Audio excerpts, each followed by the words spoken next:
Você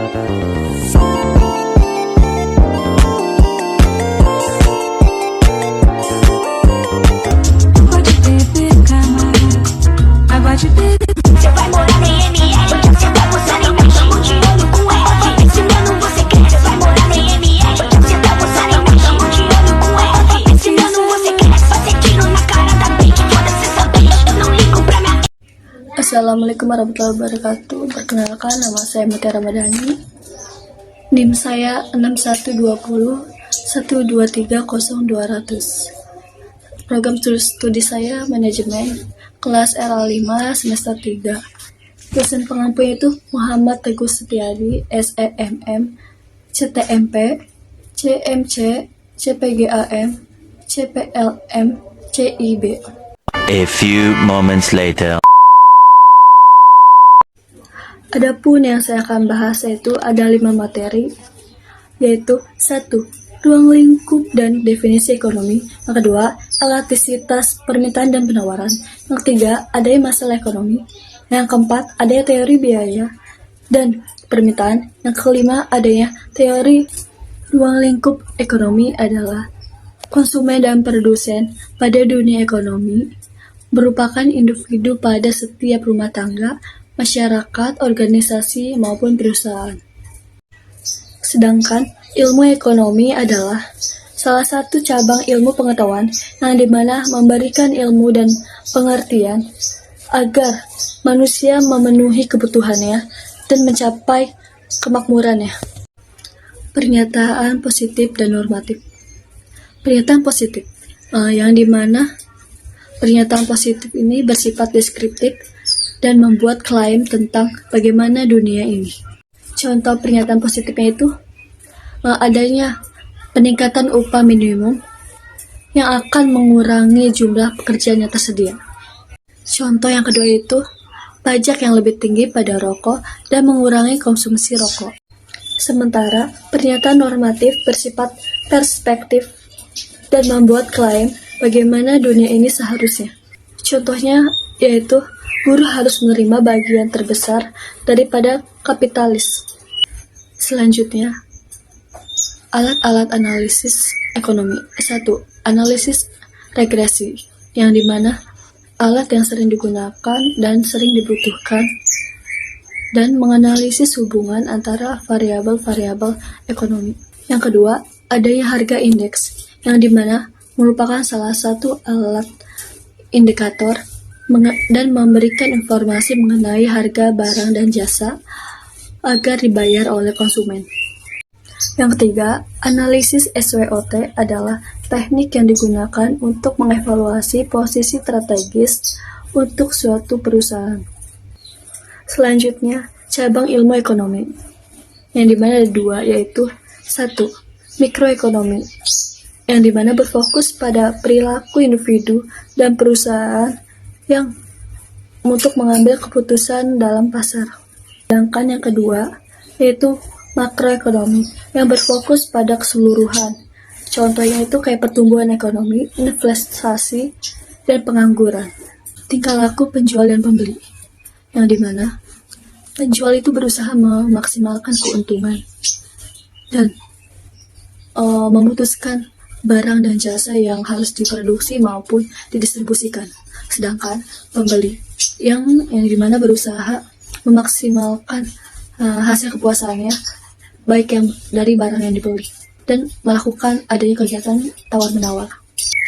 Selanjutnya ada permasalahan pokok ekonomi, yang dimana ada 3 macam, yaitu adanya 1. Kelangkaan, yang kedua adanya pilihan, yang ketiga adalah adanya distribusi. Yang ke-1 adanya kelangkaan, yang dimana pemilihan distribusi sumber daya yang terbatas, sementara kebutuhan manusia tidak terbatas. Kedua, adanya pilihan, yang dimana masyarakat harus memberi pilihan tentang bagaimana menggunakan sumber daya yang terbatas. Yang ketiga, adanya distribusi, bagaimana mendistribusikan barang dan jasa yang dihasilkan agar memenuhi kebutuhan masyarakat secara adil. Elastisitas adalah ukuran menunjukkan berapa besar respon atau variabel terhadap variabel lainnya. Jenis jenis elastisitas permintaan. 1. Elastisitas permintaan harga, yang dimana mengukur perubahan jumlah barang. Yang kedua, adanya permintaan inelastis, yang dimana perubahan harga hanya menyebabkan perubahan kecil. Yang ketiga, adanya permintaan uniter, yang dimana perubahan harga menyebabkan perubahan yang sama dengan jumlah permintaan. Elastisitas penawaran adalah ukuran respon jumlah barang yang ditawarkan terhadap perubahan harga. Jenis-jenis elastisitas penawaran. Yang satu, adanya penawaran elastis, yang dimana ketika perubahan harga menyebabkan perubahan besar dalam jumlah penawaran. Yang kedua, adanya penawaran inelastis, yang dimana perubahan harga menyebabkan perubahan kecil dalam jumlah penawaran. Yang ketiga, adanya penawaran uniter, yang dimana perubahan harga menyebabkan yang sama dalam jumlah penawaran. Faktor-faktor yang mempengaruhi elastisitas. 1. Elastisitas permintaan, yang dimana dipengaruhi persediaan barang dan jangka waktu. Yang kedua, elastisitas penawaran, yang dimana dipengaruhi oleh fleksibilitas produksi, waktu, sumber daya. Pentingnya elastisitas dalam ekonomi. 1. Membantu dalam menetapkan harga optimal. Kedua, membantu pemerintah dalam mengimplementasi kebijakan pajak dan subsidi. Selanjutnya, masuk ke materi masalah ekonomi. Situasi di mana ada ketidaksesuaian antara kebutuhan manusia yang beragam. Di masalah ekonomi itu adanya terjadinya kelangkaan, yang dimana keinginan manusia yang tidak terbatas, sedangkan sumber daya kita itu yang terbatas. Faktor-faktor yang kelangkaan. Yang satu, adanya kebutuhan manusia yang terbatas. Yang kedua, sifat serakahnya manusia. Yang ketiga, persediaan sumber daya alam yang terbatas. Yang keempat, kemampuan manusia untuk mengelola sumber daya yang terbatas. A few moments later. Macam-macam kebutuhan manusia, yaitu satu, kebutuhan berdasarkan intensi atas yang terdiri dari kebutuhan primer, kebutuhan sekunder, kebutuhan tersier. Kebutuhan primer adalah kebutuhan dasar yang harus dipenuhi untuk menjaga keberlangsungan hidup individu. Kebutuhan sekunder muncul setelah kebutuhan primer yang terpenuhi. Terus kebutuhan ini bersifat tidak mendesak tetapi penting untuk meningkatkan kualitas hidup. Kebutuhan tersier ini adalah berkaitan dengan gaya hidup maupun kemewahan. Kebutuhan berdasarkan sifat yang terdiri dari dua, yaitu kebutuhan jasmani dan kebutuhan rohani. Kebutuhan jasmani adalah kebutuhan yang berkaitan dengan fisik maupun kesehatan. Contohnya itu pangan, pakaian, dan tempat tinggal. Kebutuhan rohani adalah kebutuhan yang berkaitan tentang aspek kejiwaan dan emosional manusia. Selanjutnya, kebutuhan berdasarkan waktu terdiri dari dua, yaitu kebutuhan sekarang dan kebutuhan yang akan datang. Kebutuhan sekarang itu yang bersifat mendesak, yang harus dipenuhi segera. Contohnya itu kayak kesehatan, makan dan minum, dan kebutuhan darurat lainnya. Kebutuhan yang akan datang adalah kebutuhan yang bersifat persiapan dan bisa terjadinya penundaan dalam pemenuhan yang akan datang. Contohnya itu kayak tabungan, kayak asuransi, kayak pendidikan. Selanjutnya, masalah pokok ekonomi. Masalah pokok ekonomi adalah muncul ketika sumber daya yang tersedia terbatas untuk memenuhi kebutuhan manusia yang tidak terbatas. Masalah pokok ekonomi terdiri dari tiga, yaitu 1. Biaya peluang. Yang kedua, adanya alat pemuas kebutuhan. Yang ketiga adalah pemanfaatan sumber daya. Biaya peluang. Biaya peluang adalah nilai dari alternatif yang terbaik yang harus dikorbankan untuk memilih pilihan yang di atas dan pilihan lainnya. Alat pemuas kebutuhan. Alat pemuas kebutuhan merujuk pada barang dan jasa yang digunakan untuk memenuhi kebutuhan manusia. Pemanfaatan sumber daya yang berkaitan dengan bagaimana individu dan organisasi menggunakan sumber daya yang terbatas untuk mencapai tujuan tertentu. Masalah ekonomi modern terdiri dari apa, bagaimana, siapa pelaku produksi, dan untuk siapa. Contoh masalah ekonomi modern. 1. Ketimpangan pendapatan dan kekayaan, yang dimana terjadinya kesenjangan antara kelompok kaya dan miskin yang dapat memperburuk ketidakstabilan sosial.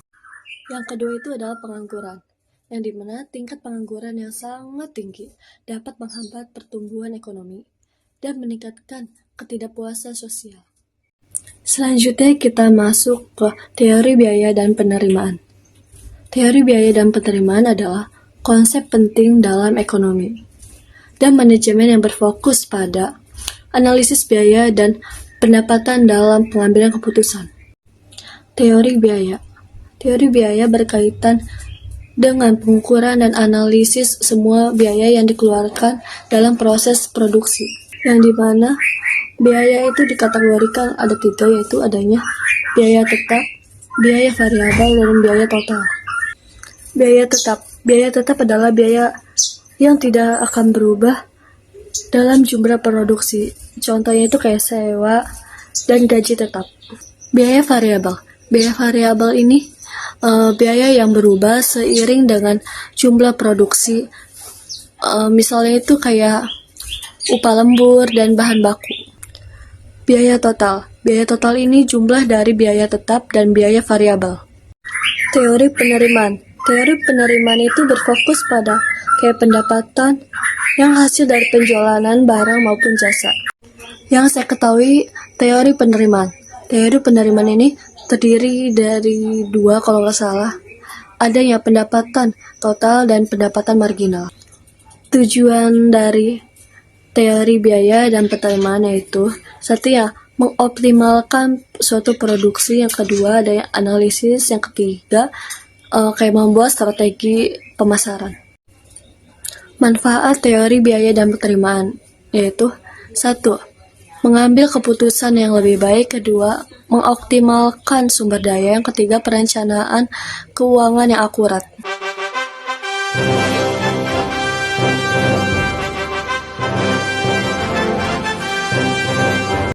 Selanjutnya kita memasuki materi yang terakhir, yaitu teori produksi dan kegiatan perusahaan.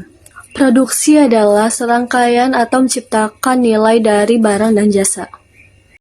Faktor-faktor produksi yaitu adanya sumber daya alam, sumber daya manusia, sumber daya keuangan, tujuan produksi, fungsi produksi, jangka waktu produksi, serta produktivitas. Sumber daya alam, segala sesuatu yang dari alam yang diberikan untuk manusia, yaitu contohnya itu adanya tanah, mineral seperti logam dan batu, hutan, hewan, udara, matahari, hujan, tambang, dan lain-lainnya.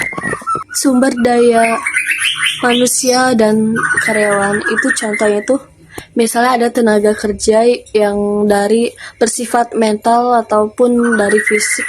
Yang kedua adanya tenaga kerja yang terdidik. Sumber daya keuangan itu modal untuk suatu barang atau jasa untuk memberikan produk tambahan. Tujuan produksi yaitu melakukan perencanaan, menyediakan sumber daya manusia dan tugas yang adil, menggunakan sumber daya alam secara hati-hati, keragaman produksi, mengoptimalkan nilai kekayaan, terus berupa mata uang. Fungsi produksi yaitu mengubah input menjadi output, melakukan efisiensi, melakukan perencanaan dan pengendalian. Jangka waktu produksi yaitu terdiri dari 2, yaitu jangka pendek dan jangka panjang. Jangka pendek itu input tetap dan variabel, sedangkan jangka panjang itu semua input dan variabel. Selanjutnya produktivitas, yang dimana terdiri dari rasionalis, mekanisasi, dan standarisasi. Itu yang saya ketahui. Kesimpulan ruang lingkup dan definisi ilmu ekonomi. Secara umum, ekonomi ini memiliki pengertian. sebagai ilmu untuk memenuhi kebutuhan hidup dengan menggunakan sumber daya yang tersedia. Kesimpulan dari elastisitas permintaan dan penawaran yaitu membantu menentukan sejauh mana pasar dapat mencapai keseimbangan.